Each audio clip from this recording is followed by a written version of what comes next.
Good. After looking at this last game, it was certainly a tough, hard-fought game, and certainly proud of our players for the way they responded to some very difficult circumstances and situations in the game in a very difficult atmosphere and environment. Thought we did some good things in the game, especially up front on the offensive line and defensive line, and were able to affect the quarterback, control the line of scrimmage, and run the ball effectively, and did a nice job with the turnovers. But the big thing that I think we need to focus on is not having the kind of mistakes and breakdowns in the game that really create momentum for the other team. Whether it's not covering a punt correctly, fumbling a punt return, getting a penalty on a punt return that causes great field position, 30, 40 yards of field position, a loss, getting a punt blocked, making mistakes on defense and secondary when they make plays, allow them to make big plays and go score, or whether it's having negative plays on offense because we don't execute correctly. So, to me, the focus needs to be on how do you stay locked in and how do you stay focused in the game regardless of the circumstance of the situation that you're in, and be able to execute. So that's really what we're trying to get accomplished here this week. Derrick Henry, SEC Offensive Player of the Week, and Minka Fitzpatrick, the Freshman of the Week. Outstanding performances in terms of what they were able to accomplish. You have our players, of the week, and all those guys did a really good job, for us. I think this game coming up, the Tennessee game is a special game to a lot of people, in the state of Alabama, because the tradition and the rivalry that exists here for a long, long time, and the history that the game brings.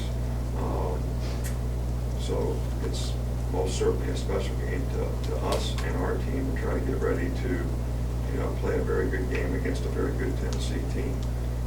Butch Jones has done a really good job. They've gotten better and better and better every year, and could arguably be, undefeated or a one-loss team, very easily this year.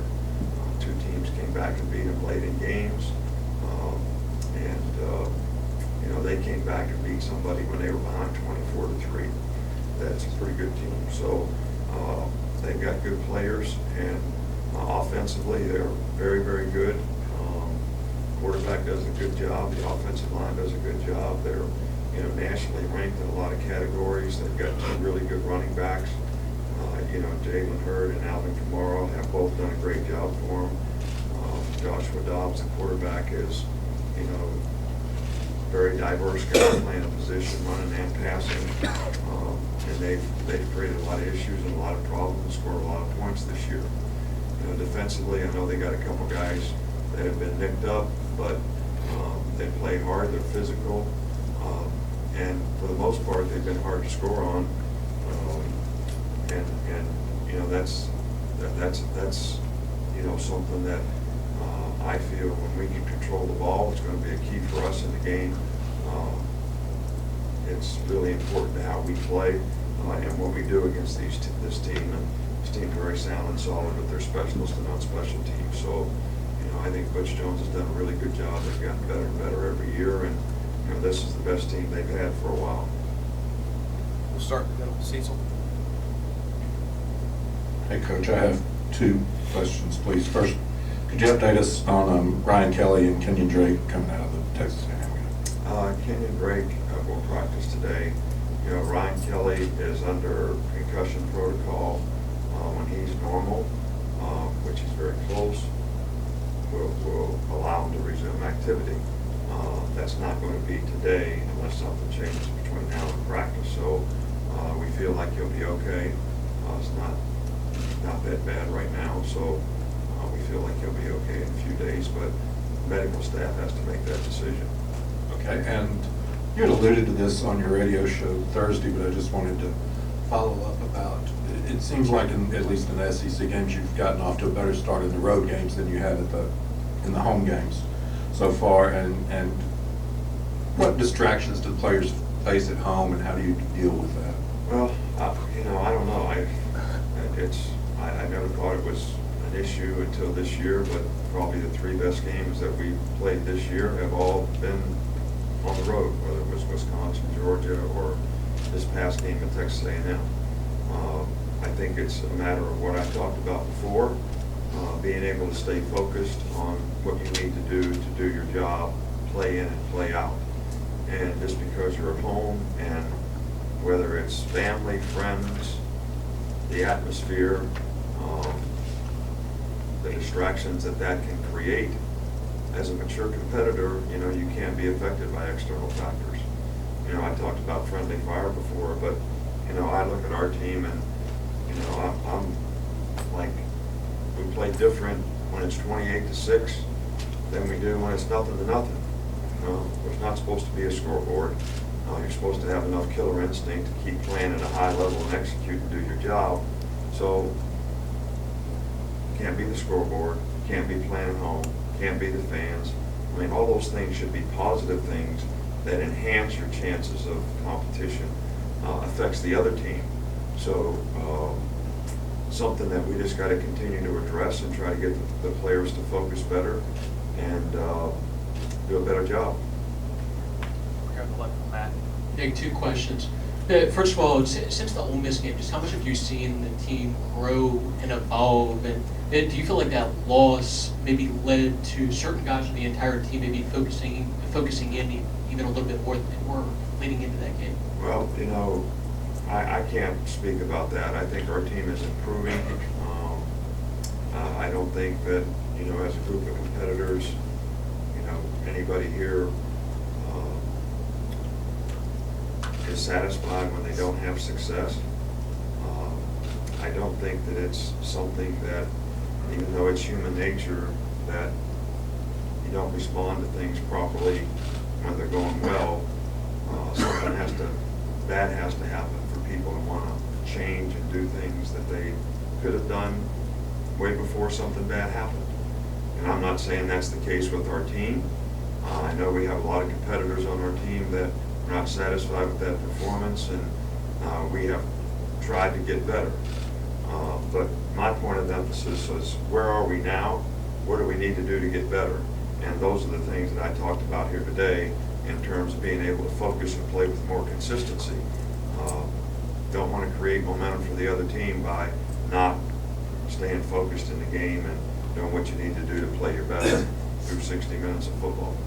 And second question, just in terms of the pass rush, what did you see that allowed you guys to have the success that you did as a pass rush, and just being as disruptive as you guys were the other day, or was it just as simple as players being players? No, I think that, they passed the ball a lot. They weren't able to run it.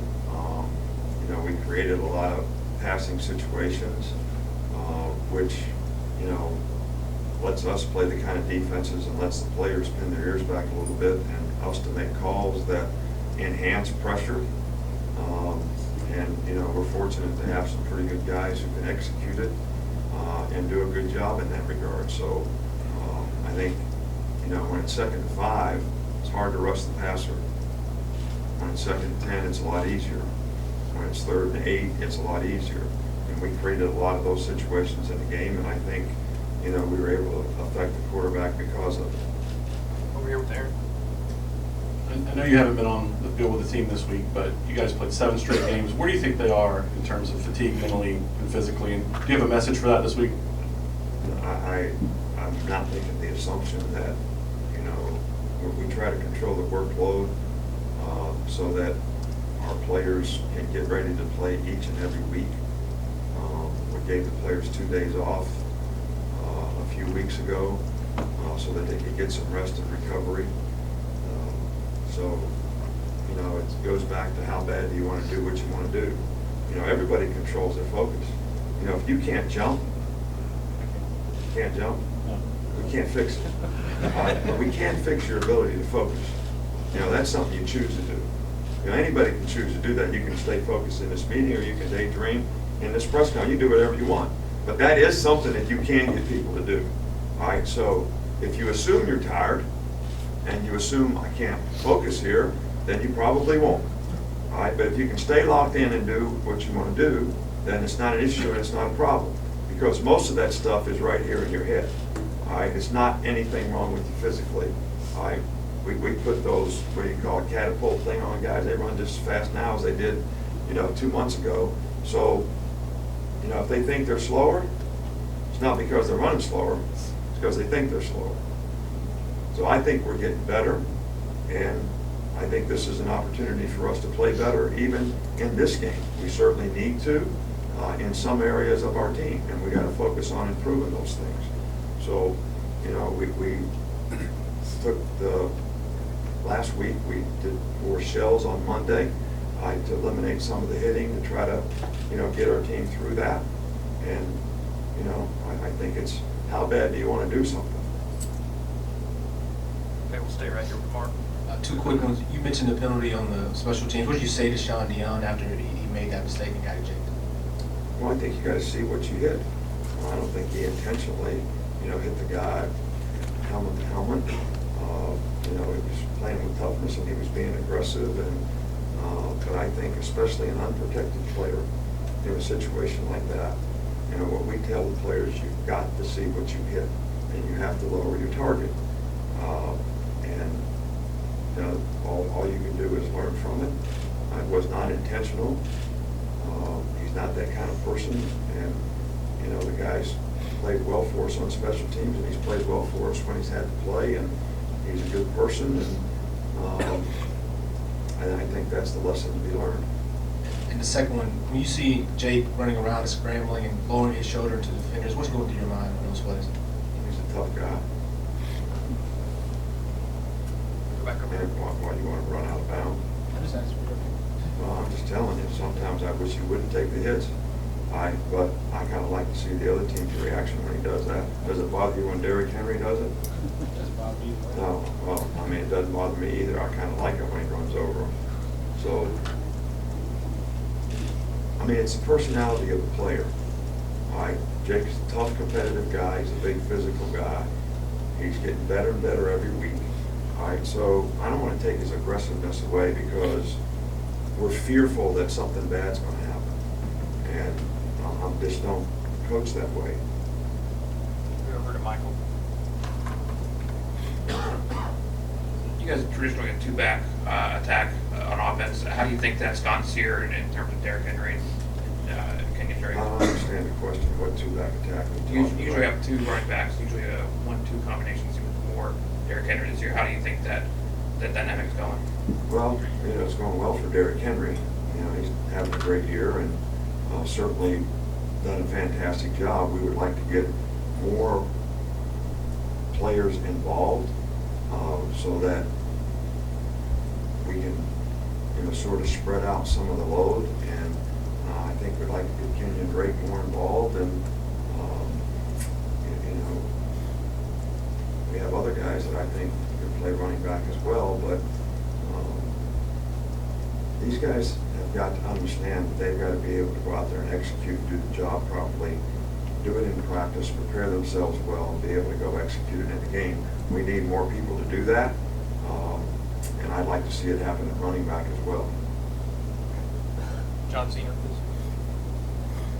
This is the first time you've seen Joshua Dobbs when it's kind of his team. He's come in and made some plays the last couple of years. But have you seen, can you kind of tell on the field that he's maturity level? He's had some good games in their biggest game. Well, he had a really good game against us last year. We played the whole game against him except the first 3 plays, so maybe it wasn't his team, but it certainly, we had to play against him all day. He's gotten better. You can tell he's got a great understanding of what the expectation is for him and what he needs to do on offense. I think it looks like he's a very good leader. I see the players responding, positively to him. So I don't think there's any question about the fact that the guy is really playing well. He's had a great year so far. Back to Tom. I know you touched on it a little bit about targeting, but I want to ask you specifically about the rule. What kind of impact do you think it's had on the sport overall? Do you think it's impacted the sport in a positive way, the increased emphasis on targeting? Well, look, I think we should continue to have increased emphasis on player safety And anything that we do that enhances player safety, which I think the new targeting rules have done, they're probably not perfect, and I know there's a lot of good people working on trying to improve them, and we'll continue to do that. So, look, I don't want to see any of our players get hit in the head, and I don't want any of our players to hit somebody else's player in the head. All right, so, and I think these are good rules, and I think it makes us coach better in terms of trying to make guys aware of how they should block and how they should tackle for player safety. Here with Ken. Even with A&M going fast, it looked like you guys were more successful in getting your passing situation guys, defensive guys on the field. Is that something they have improved on, and what's significant about that? We've been doing it all year. I mean, we got caught one time, Petway was about 2 yards to the boundary, and, we got a 5-yard penalty for that, but, that's what we've been doing all year. All right, we've been trying to do that all year long, and I think it's helped us some. It's allowed us to play more players, and, sometimes you get caught, like you have to assume, what are you going back to on the next play? If they convert on first down. Like, Georgia had about a 15-yard run on this one. We had to put nickel in, and they were in regular. Of course, we had to get down now. All right, so they ran a sweep, and we didn't do a very good job on it. They ended up gaining some yards, but I think there's going to be plays where maybe it's not the most advantageous thing, but I do think it's helped us some on third down. 2 more, Alex and then Dwayne. You talked about Eddie Jackson's athleticism, how that's helped him in the safety position, but where have you seen him improve in other areas like recognition, anticipation, some of that other stuff? Well, Eddie's always been a very instinctive guy. He's made a lot of plays at corner. He could read, run, pass. He's very instinctive. And some of that stuff you teach guys what to do, but that part of it you can't necessarily get guys in terms of how fast they react, in terms of what they see. I've used the baseball analogy with you before. You can teach a guy how to swing the bat, you can teach him what the strike zone is, but some guys hit 350 and some guys hit 200. But you can't really teach him whether it's a ball or strike from the time it leaves the pitcher's hand and gets to home plate.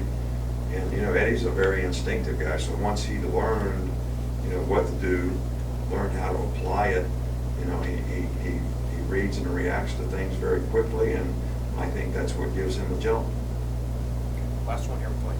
Yeah, Coach Minka obviously playing the star. What do you see him morphing into as his career develops, as a corner or as a safety? Well, right now he's a corner, but as we've done in the past with a lot of freshmen, we try to minimize the multiples. There's not a lot of carryover between playing corner and playing star in terms of techniques, what you do, repetitions, assignments. So we played so much nickel that only in the games where we're not going to play a lot of nickel, like the Georgia game, does he get any reps at all at playing corner. But we have no reason to think that he can't be a very good corner in the future. But I do think that he's going to have some time to practice and develop there. So, but I also think he can play safety if he wanted to be a safety. But corners are a little more difficult to find, and he's certainly been a good one for us so far.